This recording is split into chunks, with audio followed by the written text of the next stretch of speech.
Mr. President, we are coming to the July 4th weekend. In my state and throughout this country, many people are going to be getting into their automobiles. They're going to be traveling. And in general, people who live in rural states like Vermont don't have the option of getting on a subway, don't have the option of getting on a bus to get to work. They use their automobile. And in Vermont and all across this country, people who are driving have noticed that the price of gasoline at the pump has soared and is today much higher than it used to be. According to the Energy Information Administration, the national average retail price for regular unleaded gasoline is $3.70 a gallon, the highest price for this time of year since 2008. According to the AAA, drivers in 3 states have paid over $4 a gallon at the pump for more than a month, and that's Hawaii, California, and Alaska. In my home state of Vermont, the current average for a gallon of gas is about $3.73 a gallon. Now, when the price of gasoline goes up, a lot of people get hurt, the economy gets impacted. But mostly it affects working people who have no other option but traveling by car, and many of these workers are making $10, $12, $15 an hour. Many of these workers have seen declines in their wages in recent years. And yet, in order to get to work, to make a living, they have to get in their car, and they have no choice but to pay soaring gas prices. Now, while gas prices are soaring, people should not be shocked or will not be shocked to know that the big oil companies, which have racked up $1.2 trillion in profits since 2001, well, now they're telling us that the reason that gas prices are going up is because of the volatile situation in Iraq. And that's why suddenly gas prices have gone up, because of the conflict in Iraq. Well, you know, Mr. President, the American people are sick and tired of hearing from the big oil companies using every excuse they possibly can. If it's snowing, the price of gas goes up. Conflict in the Middle East, the price of gas goes up. If it's raining, if it's sunny, if it's somebody's birthday, the price of gas goes up. Interestingly enough, we don't see that same logic when the price of gas should be going down, but it always seems to be going up. Mr. President, meanwhile, the 5 biggest oil companies in America, again, not too surprisingly, continue to make huge profits. During the first quarter of this year, ExxonMobil made a profit of $9.1 billion, first quarter. Shell made $7.3 billion, Chevron made $4.5 billion, and ConocoPhillips made $2.1 billion. Price of gas at the pump soars. The major oil companies make huge profits. Last year, these 5 major oil companies, ExxonMobil, Shell, Chevron, ConocoPhillips, made $93 billion in profits. ExxonMobil alone made nearly $33 billion in profits in 2013. So in the state of Vermont, all over this country, working people are seeing, in many cases, declines in their wages. They have to get to work. Price of oil, price of gas soars, and the oil companies make. Mr. President, and here's the interesting point. When I was in high school, and I suspect kids all over the country are still being taught this, there is a theory called supply and demand. And what supply and demand is about is when there's a lot of supply and limited demand, prices go down. When there's limited supply and a lot of demand, prices go up. Well, guess what? To nobody's surprise, that is not the way it works in the oil industry. Today, there is more supply and less demand for gasoline than there was 5 years ago, when the average price of a gallon of gas was just $2.69 a gallon. So let me repeat that. more supply, less demand, and today the price of a gallon of gas is $3.70 a gallon. 5 years ago, it was $2.69 a gallon. Where is the logic of supply and demand? Where is that process? Mr. President, according to the EIA, there has been a 9 million barrel increase in the supply of gasoline over the past 5 years. 9 million barrel increase. Since 2009, the U.S. has increased gasoline supplies by 4.3%. Supply has gone up. What about demand?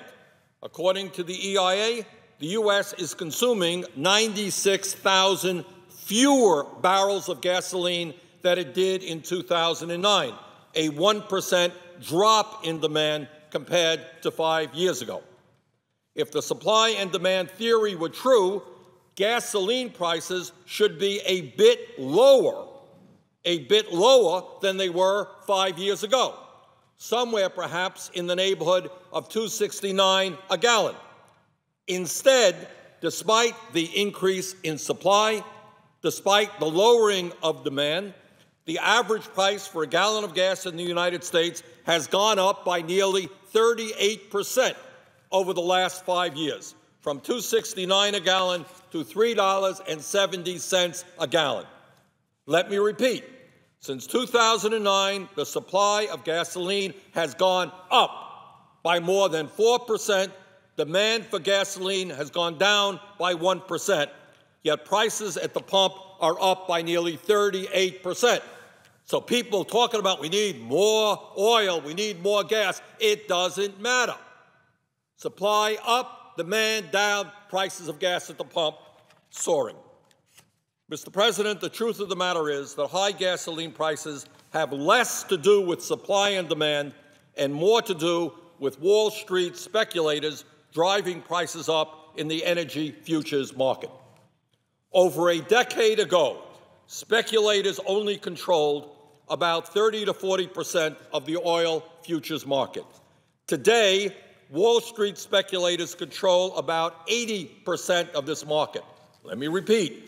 Wall Street speculators control about 80% of the oil futures market, even though many of them will never use a drop of the oil.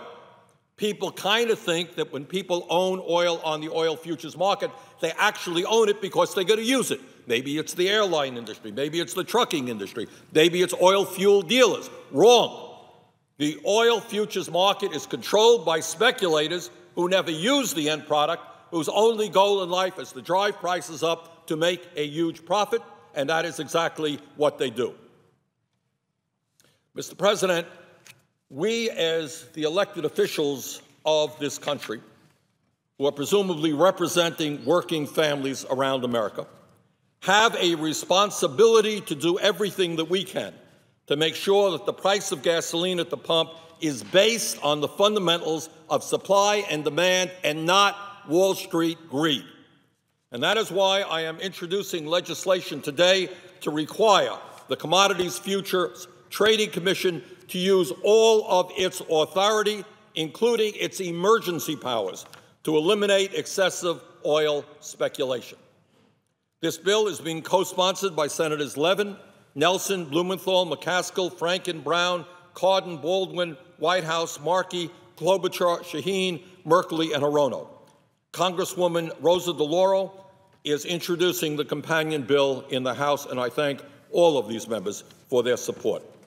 Our legislation, the Energy Markets Emergency Act, is virtually identical to bipartisan legislation that overwhelmingly passed the House of Representatives by a vote of 402 to 19 during a similar crisis in June of 2008.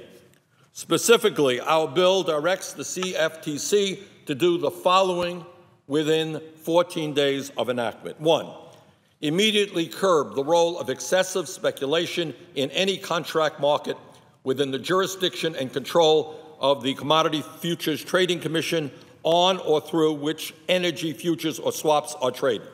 2, eliminate excessive speculation, price distortion, sudden or unreasonable fluctuations, or unwarranted changes in price or other unlawful activity that is causing major market disturbances that prevent gasoline and oil prices from accurately reflecting the forces of supply and demand. Mr. President, there is now a growing consensus. This is not just the opinion of Bernie Sanders. There is a growing consensus that excessive speculation on the oil futures market is significantly contributing to the high prices that the American people are seeing at the pump. ExxonMobil, Goldman Sachs, the IMF, the St. Louis Federal Reserve, the American Trucking Association, Delta Airlines, the Petroleum Marketers Association of America, the New England Fuel Institute, the Consumer Federation of America, and many other organizations have all agreed that excessive oil speculation has significantly increased oil and gas prices. Just a few years ago, Goldman Sachs, perhaps the largest speculator on Wall Street, came out with a report indicating that excessive oil speculation is costing Americans 56 cents a gallon at the pump. 56 cents a gallon. I personally think that that is a conservative estimate, but it is interesting that it comes from Goldman Sachs itself. The CEO, and this is, what can we say, the CEO of ExxonMobil has testified in the past that he believes excessive speculation has contributed as much as 40% to the price of a barrel of oil.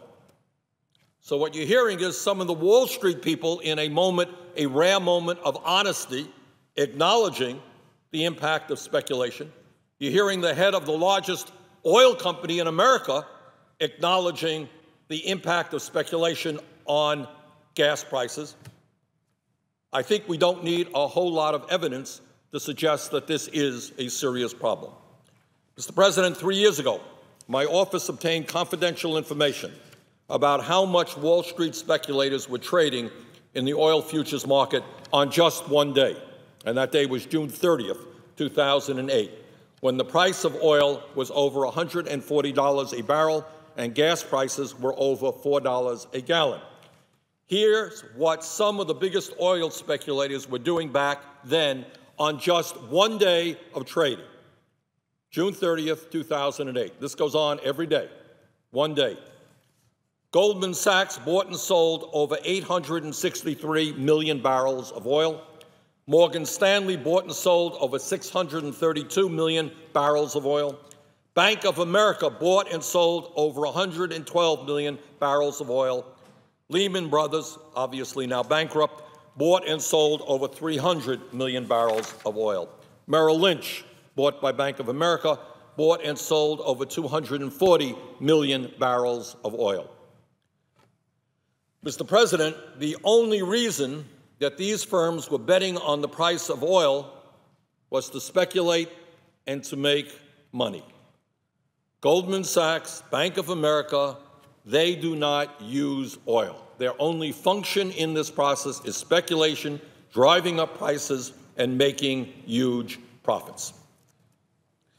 Mr. President, the rise in oil and gasoline prices were entirely avoidable. The Dodd-Frank Wall Street Reform and Consumer Protection Act required the CFTC to impose strict limits on the amount of oil that Wall Street speculators could trade in the energy futures market by January 17th of 2011, over 3.5 years ago. Unfortunately, the CFTC has been unable to implement position limits due to opposition from Wall Street and a ruling by the D.C. Circuit Court. This is simply unacceptable. Millions and millions of Americans who are filling up at the gas tanks today are disgusted. They know they're being ripped off, and they want us to protect their needs. Mr. President, the time is now to provide the American people relief at the gas pump before the situation gets even worse. I urge my colleagues to co-sponsor this legislation. And with that, Mr. President, I yield the floor.